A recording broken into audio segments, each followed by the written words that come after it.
Yeah. Welcome to the Peace Cast. This is Michelle Bader. We are on episode 7 today. I'm really excited for you to meet my guest today. She has an amazing story of finding peace through even the hardest times. My guest, her name is Marlys Johnson, and we go back a couple years. We actually met at the Oregon Christian Writing Conference, which is an amazing experience. If you live in the Portland area or even anywhere in Oregon or Washington, I highly suggest getting to that. But we were able to connect with both having husbands with cancer and things like that. But today she is going to be sharing how she has been able to find peace through widowhood. So Marlys, could you tell us a little bit about yourself? Yes.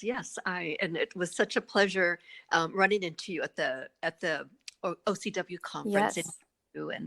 and you've been such a blessing to me, Michelle. I am a cancer widow, as you said. I'm also a speaker and a writer. I'm working on a second book, and I do contributing writing for 6 national web-based organizations. I'm also a blogger at renewrepurpose.com is my blog site.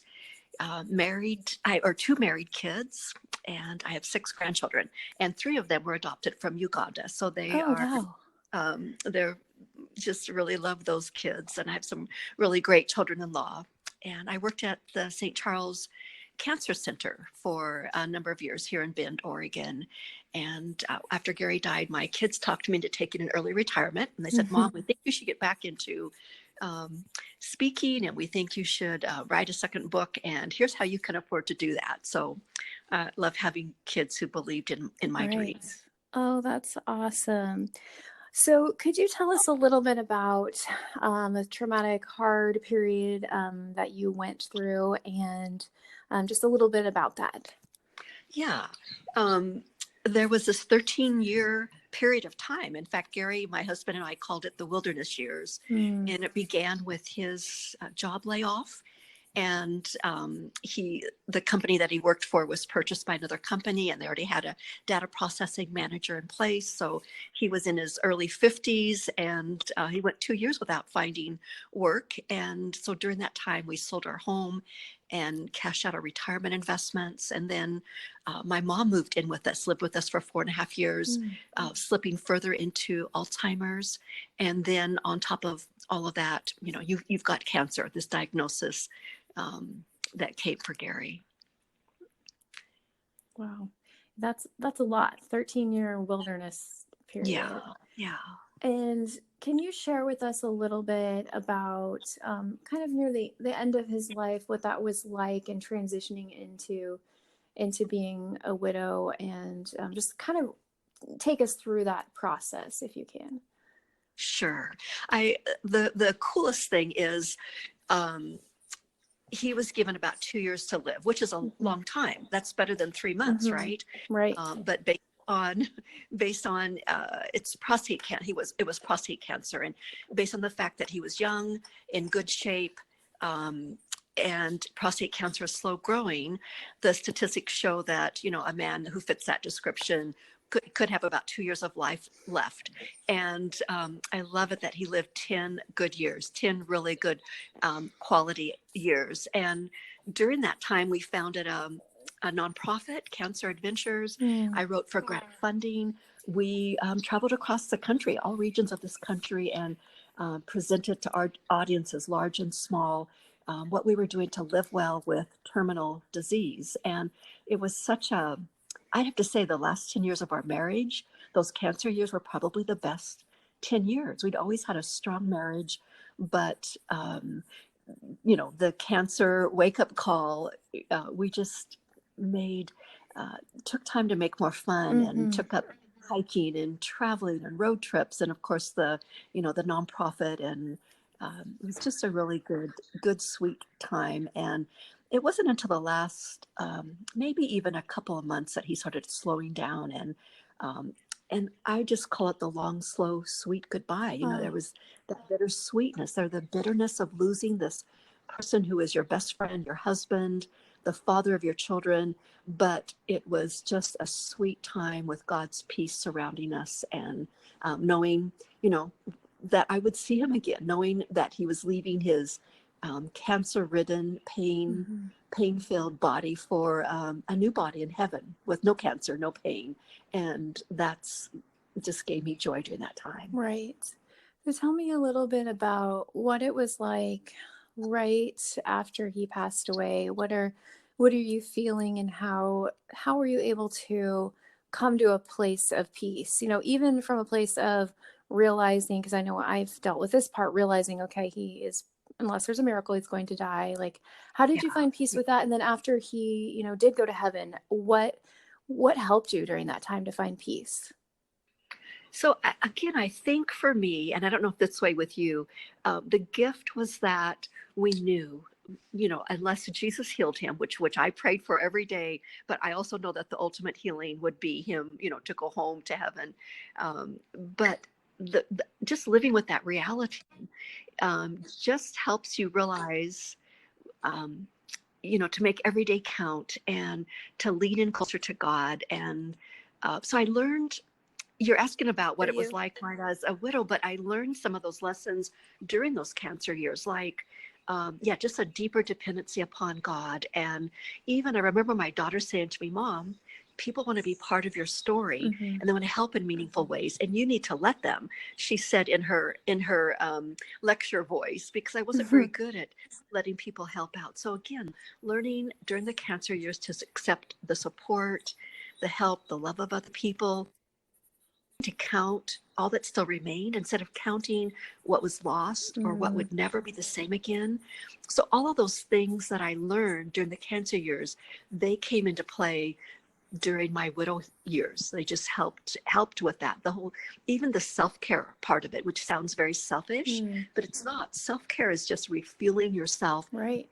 mentally, emotionally, physically, spiritually, so that you're a caregiver. And so yeah, that's what helped. Those lessons through that long, slow walk through cancer helped into widowhood. And I hope it's that same way with you if you end up going through that Hmm. same thing. Thank you. Wow, that's some really good advice. I wrote this down that you said, learning to look at what remained, instead of what you didn't have, looking Yeah. at that. And it is a gift. I've thought about this before. It is a gift to know, there are people who die suddenly and people don't have a chance to say goodbye and Yes. realize this could be the last one of the last holiday or the last whatever. And so there is, really looking at the good side of everything, that there is a gift in that. And I'm glad that you Yeah. were able to, walk through things that with that same mindset of it is a gift.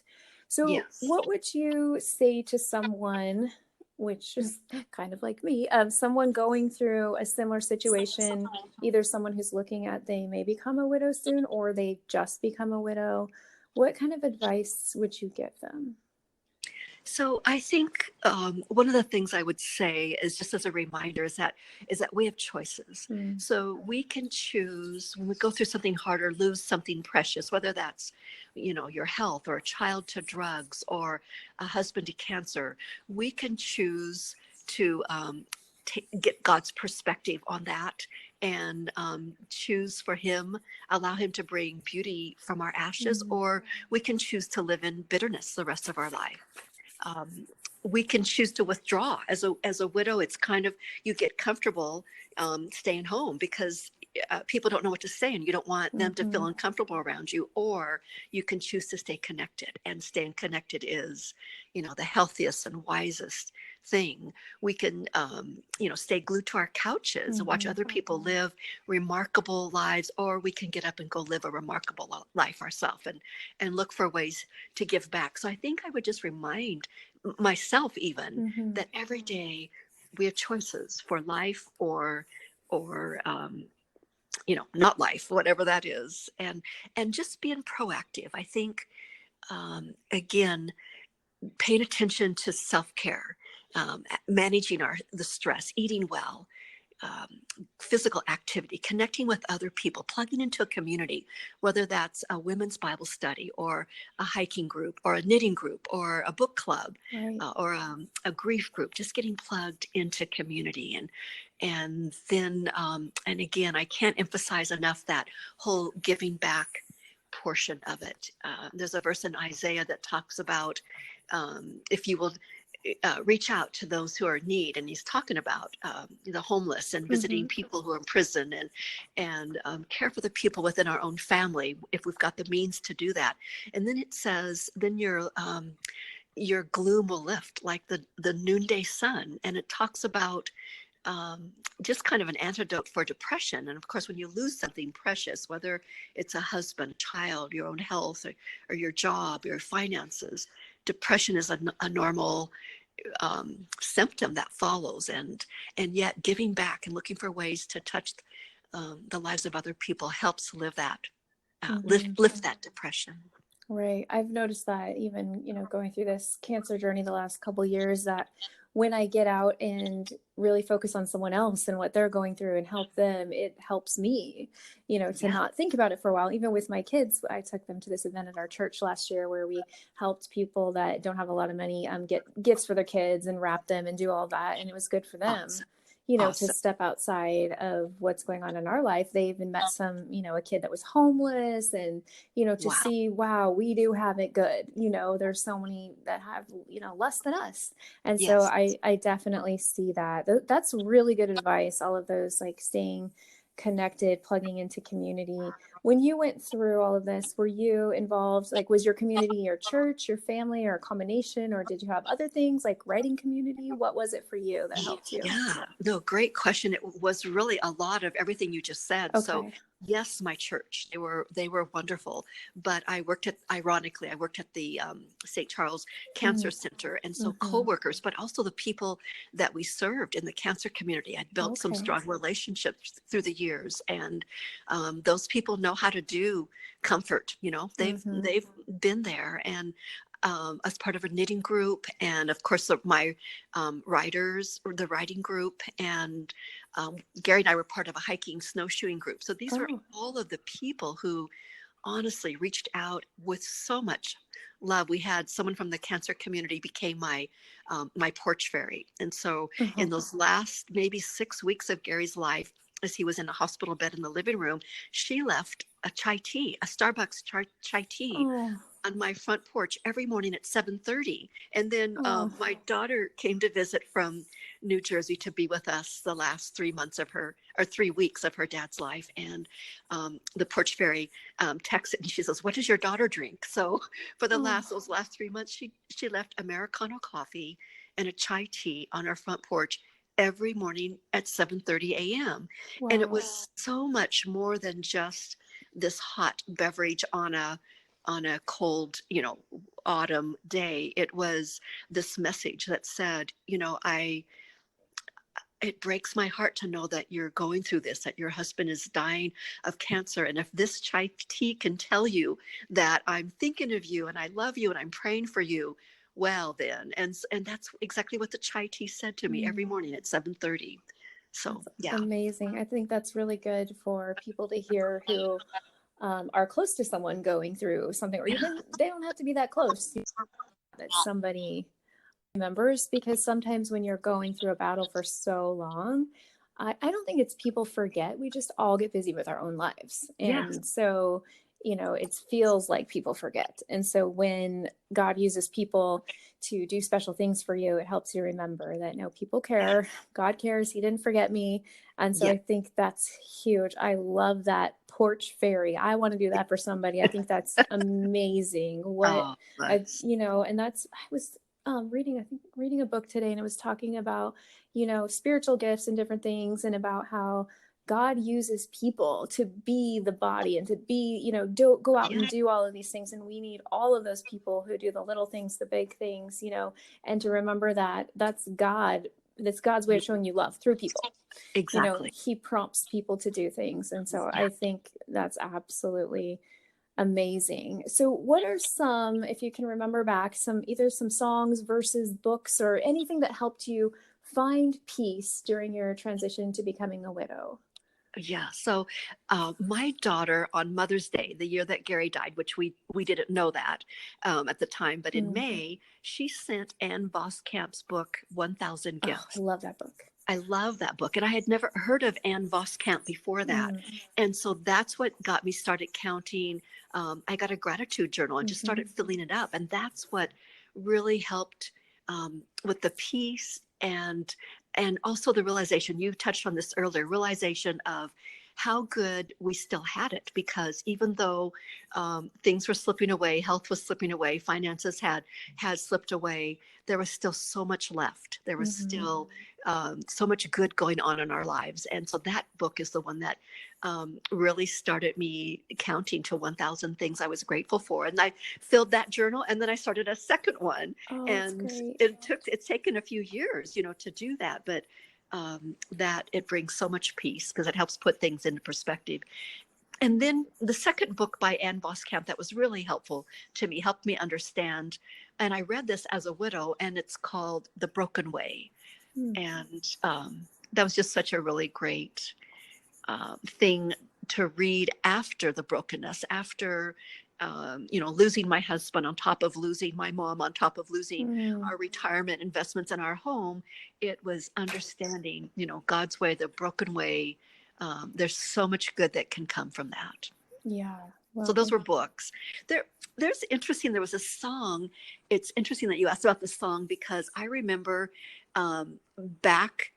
So my husband's been gone 5 years, and then he was almost 10 years before, died. Oh, wow. Lived 10 years that he wasn't supposed to live. So we're talking 15 years ago.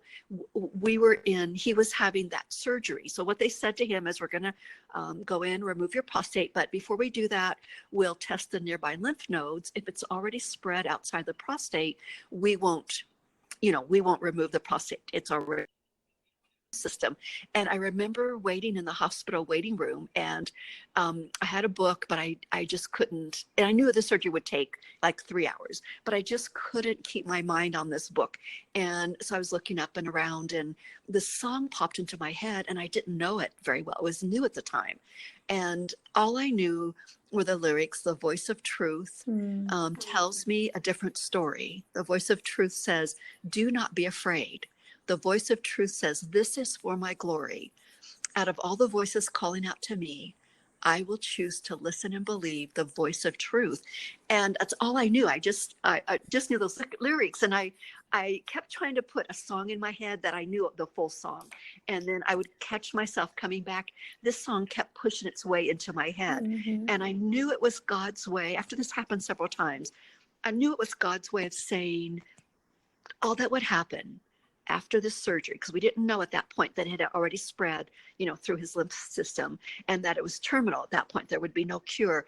I didn't know that sitting there, but I did know this, that whatever happened, I didn't need to be afraid, and whatever happened. So that's my song, my one song that I just love that. And I will make sure I put a link to that. I love that song. I remember listening to that and just, loving those lyrics too. That's really, really good. Well, that's awesome. And there was one verse that just really stood out for me, and it's in 2 Corinthians chapter 1. And it's a whole passage. It goes from verses 3 to 7, which I'm not going to read, but in those 3, 4, 5, 6, 7, those 5 verses, the word comfort or comforted appears 9 different times. Wow. And I just love that. So I'm just going to read verse 4. It talks about God, the Father of our Lord Jesus Christ, who comforts us in all our troubles, so that we can comfort those in any trouble with the comfort we ourselves receive from God.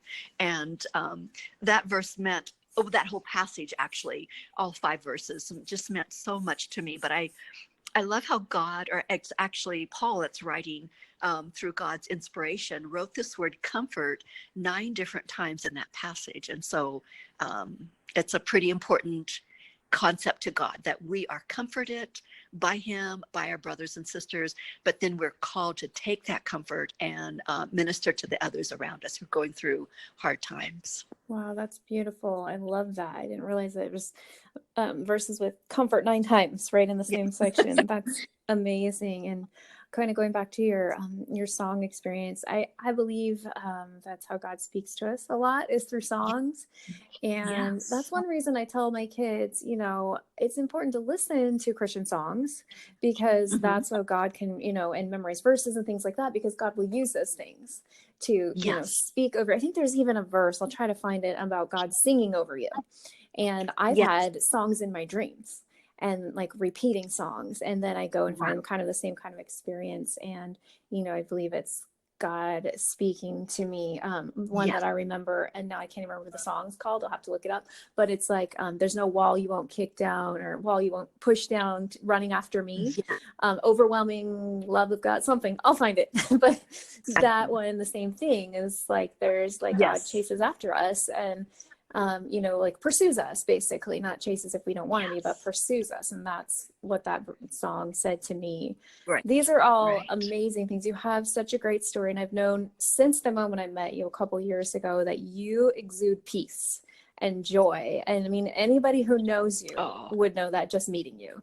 And I think that's an amazing gift. And like Oh. you said, it's a That's choice. sweet. You have chosen to choose joy during this time, which kind of leads me to a side note. My 11-year-old came from school the other day, and he said I told a friend about, daddy's sick, and the friend said, then why aren't you sad all the time? And he goes, because I said being sad is a choice, and I Wow. choose not to. And I was like so excited that Wow. what I speak to him, he actually internalized, and he was able to say to someone else. And so I tell them that too. You Oh, I love choose, that. you don't have to sit there and be sad. You choose. Yes, we're going to have our normal Yes. emotions and all that. And it's okay to feel that, but then it's what you do with it from there. Do you sit all day and feel sorry for yourself? I've been there. It doesn't do any good. It doesn't do any good at all, but seeing Yeah. how we can Yeah. use what we're going through to help other people. And I like that your gifts in writing and speaking, you're using what you've been through, which is my goal too, to help other people. Can you tell us what the title of your first book is and what that's about? Oh, so the first Oh, book okay. was my husband's idea. It's called Cancer Adventures, Turning Loss into Triumph. And it's a collection of 27 or 28 stories of people from all regions of the country, all ages, caregivers, patients, all different types of cancer Oh, who've done something wow. really cool as a result of cancer touching their lives. And my intent in writing that book was, as I said earlier, I Yeah. think giving back, finding some sort of meaning is really part of our healing process. And I was looking for a variety of ways that people could give back. And so, for example, the breast cancer woman survivor who's a grandma in Michigan, she's not ever going to put on a cycling event like my friend here in Bend who has netted more Wow. than $1 million through the years for local cancer Right. services. She'll never do that, this grandmother in Michigan, but she knits Oh, chemo blankets for chemo patients, or prayer okay. shawls for chemo patients. And so that's what I was looking for, a variety of stories like that, so Love it. people could be inspired and say, "Ooh, could never do that, but ooh, I could do this." And So that's your first so yeah, book. That's that's great. And then what are you yes, currently yeah. writing? And I'm working on a collection of personal essays that are filled with stories of other people, just snippets of story about people who've wrestled adversity to the ground and then stood Mm. back up with greater audacity, greater faith. And each chapter is short, and it's just a standalone concept. So maybe it's just a chapter about gratitude, like what I was saying earlier. There's a chapter on just how we can look for things that still remain instead of looking at all that we've Mm-hmm. lost. And there's another chapter on the porch Oh, fairy, good. and the idea, it tells her story, but the idea behind the story is there are no small gifts. You touched on this Yeah. yourself when you said maybe there's someone listening who wants to know how to reach out to someone else. There are no small gifts. Someone might think, oh, a chai tea, that's nothing. But it was just all of the love of all of the people who it's the mass, it's the sum total of everything just spoke so loudly to us. And so that's the point of that chapter. What you might think is a one small gift or one small service isn't small. There's no such thing as a small gift. And so it's chapters about grief and about living forward and about finding new purpose. Mm-hmm. Maybe you've lost your purpose in life because of your loss. And so yet here God is in the business of scooping up those broken pieces of our shattered dreams and then reshaping, making, bringing new purpose and new beauty out Oh, of that's them. beautiful. And your first book you were talking about, is that available on Amazon, or where could people find that? I think it might still be on Amazon. So we had a friend who encouraged us to self-publish because we were Right. traveling and speaking. So we did, and so they all sold out. Uh, they're gone, but I think there may be, used book for sale on Amazon. But thank you for asking about that. And the second book, I'm looking for a traditional publisher. So I just signed with a literary agent about Nice. 2 weeks ago. So I'm pretty Congratulations. excited about That's that. Thank very you. exciting. And one more thing. So your current blog, that is renewrepurpose.com. Is that correct? Yes. And what, I know I've been touched by a lot of articles. Could you tell everyone listening what you typically write about, or some of the things you write about? Sure. So it's really a variety of things that we can live well during seasons of loss, and even Mm, not seasons of loss.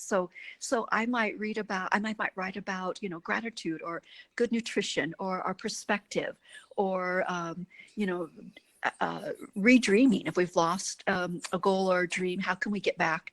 What are the steps for getting a goal accomplished? Or I don't know, just giving back, or um, you know things worth slowing down, or self-care, how to take care of yourself. So it's all just for better living during seasons of loss.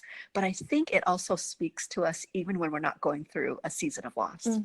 that's beautiful. I know one of my favorite articles, and I have told so many people and sent so many people this article, is about anticipatory grief, and how Yes. you talked about it being like a train coming, and how Yes. you feel like you just you can't stop it. And for me, I've Yeah. told people I feel like there's a train coming at my kids and I can't Yes. stop it. And it's Yeah. been so instrumental in helping people understand. I'm like, if you want to know what I'm feeling, here's this. And I've sent them your blog because it really Good. explains it well. And so I believe that you have helped so many people. And so if our listeners want to get this, they can go to your website. And is there a place they can sign up for your newsletter, or somehow Yes. get on your mailing list? Because I know I did. So is that right on your Yes. website? They can do Yes. that. Okay, great. Yeah. Right. Yeah. It's very easy to do, and of course, it costs nothing. Just to Yep. sign up. So Well, I know I good. love getting those blogs. They're very, very encouraging. And Thank you, Michelle. you're welcome. And as a listener, if you're not someone currently going through loss, I highly recommend that you send this on to someone who is, because I believe that Marlys's words can help so many people. So I want to thank you for being a guest today on the Peace Cast. I believe you are Thank you. so welcome. I believe your story is going out to touch so many lives, and God is using the ashes that you've been through and bringing it to beauty. And I can see that just by knowing you. And you're someone who encourages me, about the future, and, not only like just watching your life as a widow, but also as a writer, seeing what you're doing. And it's just been such an encouragement and a gift to get to know you. And thank you so much for being on this episode. Thank you. And thank you, listeners, for joining us today for this episode 7 for the Peace Cast. And so you can see how God is bringing peace to women who have been through traumatic experiences. We hope to see you next time.